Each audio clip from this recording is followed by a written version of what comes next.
Ready? Yeah. The paradox of fidget spinners might change the way we think about fidgeting. Wait, did I say here's an idea?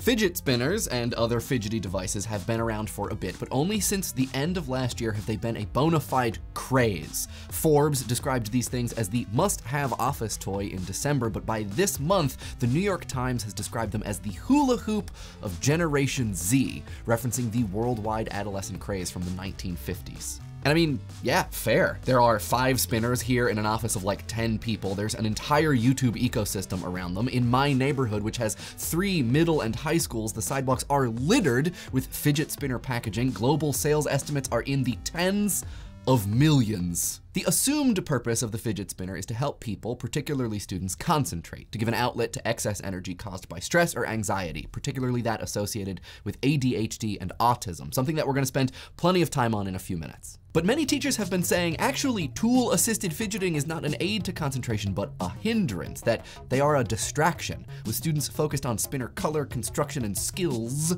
rather than classwork. Many schools have even banned them. That distraction has prompted his school and many others to become no-spin zones, banning the gadgets. What I want to figure out is how we got here. How the constellation of meanings around fidgeting and who does it launched a tool reportedly suited for promoting calm concentration to sensation status, and how that may then feed back into how we think about fidgeting. To do that, let's begin at the beginning with a brief history of fidgeting.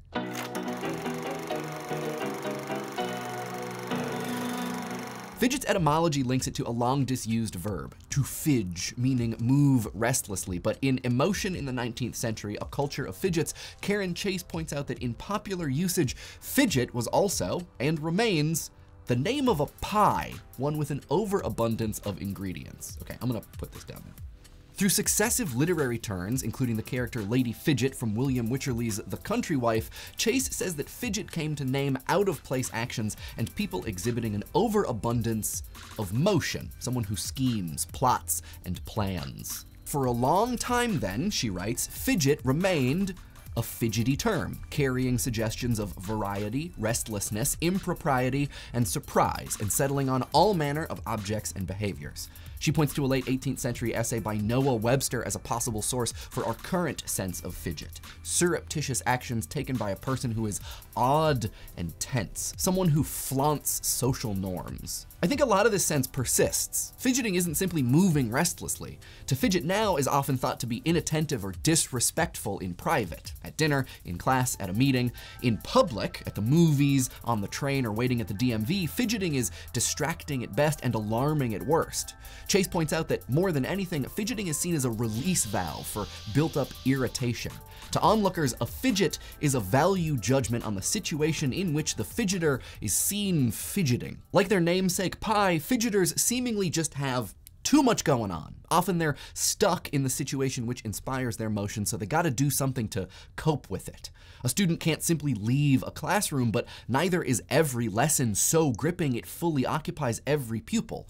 Fidgeting, as a sign that one is not fully engaged, is taken as a tiny commentary on a lesson's quality. The management of excess vigor is the foundation of how fidget toys are marketed and discussed. Whether spinner, cube, bar, or even slime, people ostensibly buy these things to help deal with aspects of their life. Classrooms, meetings, quitting smoking, general distress. Anxiety diagnoses are at an all-time high, so maybe it's not even people who are tense, but you know, things. Things are tense. It's also possible that cube havers, spinner flickers, and slime pokers are interested in communicating to others that they're the kind of person who has worries whether they do or not. Or maybe they just like doing tricks. I call this one the hot potato. Hot, hot, hot. Or something else entirely, like looking for a quick ASMR fix. The point being that by the time anything reaches full-on craze, it challenges simple explanation. If you use a fidget spinner or a cube, it doesn't mean you're definitely anxious, but whatever the reason, to fidget, or really to need to fidget, is in some broad view to be eccentric, preoccupied, or both. And there's cultural capital to be had in being or suggesting that you're either. For corroboration, we need look no further than the success of the spinner and Matthew and Mark McLaughlin's Fidget Cube Kickstarter, which asked for $15,000 but ended up raising $6.5 million and inspired a legion of knockoffs along the way. These triumphs speak two simultaneous volumes. First, that nervous energy is ubiquitous, and second, that its cachet is imminently bankable. It's also telling, I think, that much of the original hubbub surrounding these gizmos, especially those with price tags in the neighborhood of $200, began in the tech sector and Silicon Valley, the legendary home to well-funded, rambunctious geniuses who make flattened rocks filled with lightning do their bidding, but also a group of people stereotypically associated, often through their command of technology, with non-neurotypicality. This, I think, is the more quiet association between fidgeting and fidget spinners. While these things are, yes, markers of taste or affect, a pastime or a toy for some, they are a tool for others. Specifically those with ADHD or who are on the autism spectrum, two groups of people with reputations that often precede them and who are amongst the most well-known contemporary fidgeters, besides drummers. One hope is that the newfound popularity of the spinner at all helps normalize fidgeting, helps to shed some of its negative associations. For those on the autism spectrum, fidget objects provide an outlet for self-stimulatory behavior, or stimming. Stimming is a way for those on the spectrum to manage their anxiety and focus by engaging with predictable stimuli that blocks out less predictable stimuli that's often overwhelming. Video game critic Laura Dale writes that the Fidget Cube specifically feels purpose-designed to help manage smaller stimming patterns, but that while it normalizes those small patterns, it may serve to further stigmatize larger ones like rocking or twisting. Source. For those with ADHD, physical activity has been shown to increase focus. Of course, handheld fiddly bits aren't exactly yoga or a dance party, but where anthropologist Mika Nielsen has described having ADHD as existing in a state of temporal desynchronization, maybe the pleasing motion of a spinner is a way to recenter oneself, to calibrate, as Nielsen says, if even momentarily. I haven't seen any spinner-specific studies, but anecdotal evidence from friends, advocates, and news reports, some of which apparently inspired the Cube Kickstarter, suggests that these objects provide non-disruptive physical output for otherwise stigmatized and even occasionally self-harming actions. They aren't a panacea, but potentially a step in a positive direction. This, I think, is what could provide a continuation to Karen Chase's timeline, beyond her stated focus of the 19th century. The role of the non-neurotypical and their physicality can help chart a path beyond the fidget as pie and fidget as rapscallion to fidget as the calming, multifaceted finger dance with objects that we're confronted with right now. What we might ask is if these accessories challenge the idea that a fidget is a socially burdensome, boredom-inspired overabundance of energy meant as a non-verbal complaint. If fidgeting isn't a release valve for irritation, then what might it be? Maybe it's the self-directed creation of calm, a search for satisfaction. Oh, maybe the ASMR fix thing wasn't so off after all. It may be that the spinner toy/tool and whatever else aren't worry stones, or not just, so much as they're bubble wrap, or that thing where like one cup fits perfectly inside another cup. And this just happens to be a moment where many of us are seeking such an experience.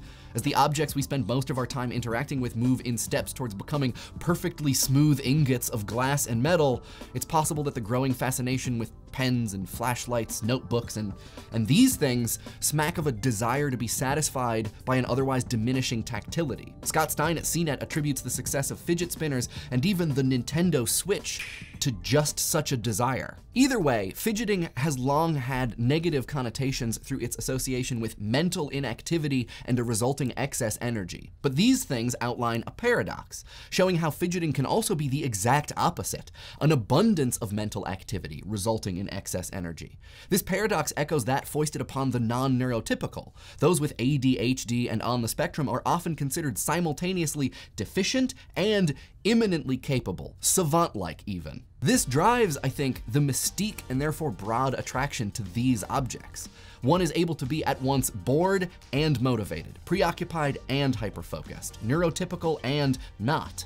The neurotypical can, through certain quiet associations with fidgeting, cash in, so to speak, on the cultural cachet of the non-neurotypical, insert Big Bang Theory jab here, and the non-neurotypical, with luck, can experience at least some amount of relief at the partial normalization of their own physicality. And much in the same way the hula hoop was banned in certain spots due to fears of moral impropriety, shaking hips, well, I never. The fidget spinner confronts the same, a blurry line between honest, wholesome spinning and godforsaken, immoral spinning. Also like the hula hoop, we may ask what fate awaits the spinner and its users when it's no longer dizzyingly popular, where it has perhaps partially normalized certain actions and provided a low-cost, easily acquired tool for focusing them. Is there a future where, once spinners are old and lame, those who benefit from and even rely on them replace or compound one stigma with the next? What do y'all think? What is the deal with fidget spinners? Let us know in the comments, and I'll respond to some of them in next week's comment response video. In this week's comment response video, we talk about your thoughts regarding the Nintendo aesthetic. If you wanna watch that one, it will be out tomorrow on Friday. One small bit of news, I'm gonna be at VidCon this year doing a couple PBS Digital Studios events. We're gonna be doing a PBS Digital Studios Dungeons & Dragons Q&A, which is basically exactly what it sounds like. We're gonna play a game of Dungeons & Dragons and give the audience the opportunity to play as NPCs for exactly the amount of time it takes them to ask a question. And we're also doing a nerd night, and I'm gonna be a part of that. I don't know what I'm doing yet, but I'm gonna talk about something for 20 minutes. Should probably figure that out sooner rather than later, huh? If you would like to support the show, Idea Channel has a Patreon. Thank you so much to all of our current patrons. We have a Facebook and IRC and a subreddit, and the tweet of the week comes from Double Plus Goodful, who points us towards a Philosopher's Zone episode about the word awesome and the idea of awesomeness, which is great. And just in general, if you don't listen to the Philosopher's Zone, I really like it. I listen to it a lot. I think it's pretty great. And last but certainly not least, this week's episode would not have been possible or good without the very hard work of these fidgety spinners. I mean, I'm just, you know, to be perfectly honest, I'm shocked the episode even got finished. They were so busy spinning things, so distracted, we're gonna ban them. We're gonna ban them here at Corn Hamper Rep. Morgan, what did I say?